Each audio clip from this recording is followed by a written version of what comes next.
Pengujian bateri kenderaan dan penyelenggaraannya. Bateri kenderaan. Bateri merupakan satu komponen yang menghasilkan tenaga elektrik hasil daripada satu tindak balas kimia yang terjadi. Tenaga kimia dapat diperoleh daripada asid dan juga plumbum yang terdapat di dalam bateri. Terdapat dua jenis bateri iaitu bateri standard dan bateri free maintenance. Fungsi bateri kenderaan. Bateri kenderaan digunakan untuk menghidupkan kenderaan. Bateri kenderaan juga dapat dikaitkan dengan sistem penggunaan bagi sebuah kenderaan. Faktor bateri kereta kehabisan. Antaranya termasuklah keadaan cuaca yang terlampau panas, hakisan, sistem pengecasan salah, alternator tidak berfungsi dan sambungan bateri yang lemah. Seterusnya ialah pengujian bateri kenderaan. Untuk menguji bateri kenderaan, alatan yang digunakan ialah multimeter. Multimeter merupakan peralatan yang digunakan untuk melihat voltan bateri sama ada berada dalam keadaan baik atau tidak. Terdapat dua jenis multimeter yang digunakan iaitu multimeter jenis analog dan multimeter jenis digital. Terdapat beberapa cara untuk menguji bateri kenderaan menggunakan multimeter. Antaranya termasuklah dengan menyediakan bateri kenderaan.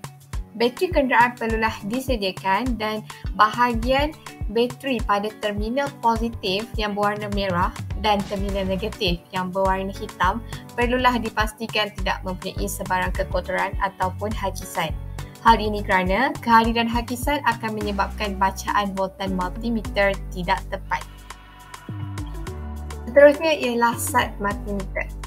Untuk menguji bateri kenderaan, multimeter perlulah digunakan pada DCV voltan 20. Enjin kenderaan juga perlulah dimatikan terlebih dahulu sebelum menggunakan multimeter bagi melihat keadaan bateri sama ada berada dalam keadaan baik atau sebaliknya. Seterusnya ialah menyemak bacaan multimeter. Untuk menyemak bacaan multimeter perlulah diletakkan pada DCV 20. Bacaan voltan yang baik ialah di sekitar 12.66 sehingga 12.8. Sekiranya bacaan bagi bateri kenderaan kurang daripada 12.3, bateri perlu dicas kerana berada dalam keadaan yang lemah. Okey, begitulah cara untuk menguji bateri kenderaan menggunakan multimeter. Seterusnya ialah cara untuk memastikan bateri diselenggara dengan baik. Antara cara yang dapat digunakan ialah dengan membersihkan terminal bateri kereta secara berkala. Terdapat terminal yang berfungsi sebagai penghubung kutub positif dan kutub negatif. Berlakunya proses pengecasan dan nyah pengecasan di sini yang menyebabkan hakisan. Hakisan akan menyebabkan karat, habuk, garam hijau serta kulat terbentuk. Untuk membersihkan kawasan ini, penggunaan berus dawai dan berus plastik dapat digunakan bagi memastikan bateri tidak mudah rosak. Terminal perlulah ditutup dengan rapat bagi mengelakkan benda asing masuk ke dalam bateri. Yang seterusnya, untuk memastikan bateri berada dalam keadaan baik, cara yang dapat dilakukan ialah dengan memanaskan enjin kereta. Enjin kenderaan dapat dipanaskan dalam tempoh sekurang-kurangnya 10 minit. Sekiranya enjin tidak dipanaskan, bateri akan menjadi kong dan tidak dapat berfungsi dengan baik kerana berada dalam keadaan yang lemah. Cara yang berikutnya yang dapat diaplikasikan ialah dengan mencabut bateri jika hendak meninggalkan kereta dalam tempoh masa yang lama. Soket bateri yang menunjukkan terminal negatif perlulah dicabut sekiranya individu berhajat untuk meninggalkan kenderaan dalam jangka masa yang lama.